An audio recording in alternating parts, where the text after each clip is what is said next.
Hi, my name is Brooke Jenkins, and I've been clean and sober for about 16 years now. You see, when my mom was pregnant with me, she was using drugs as well as with my other brothers and sisters, and her drug addiction became a problem later on in life for all of us.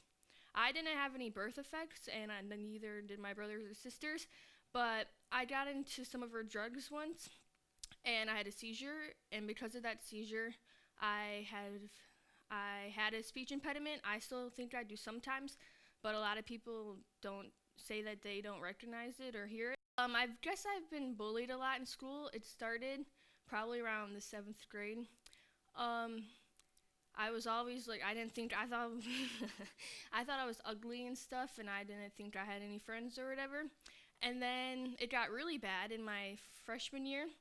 The upperclassmen would bully me as well as like people in my class and stuff.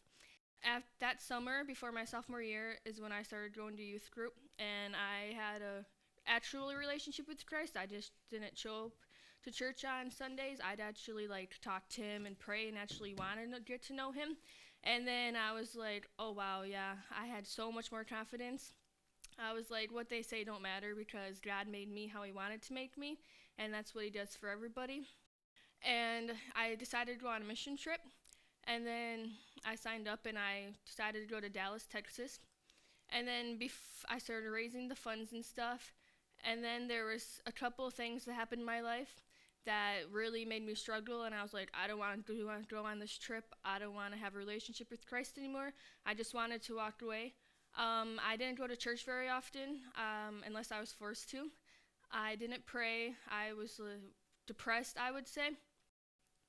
And then all of a sudden, I was just at church one day, and I realized how encouraging and comforting my church family was, and that really, really encouraged me.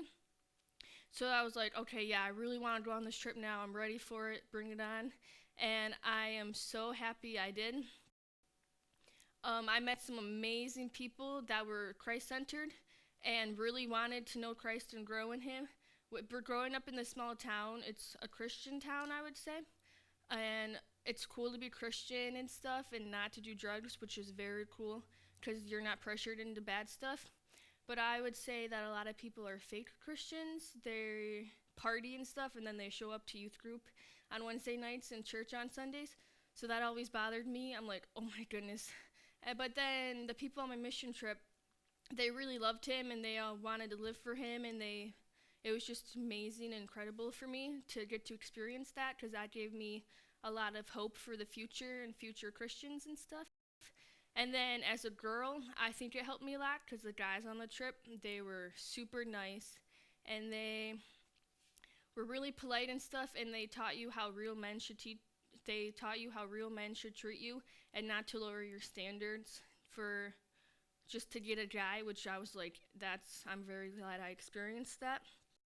And then I guess I should just say that being a Christian does not make things easier, but it does make it worth it. It's not always a good ride. It's bumpy for me most of the time, but at the end of the day, I know that God is always there for me and that He'll always be there for me, which is really nice. I'm very happy I found Christ because with Him, I found happiness and love and encouragement and hope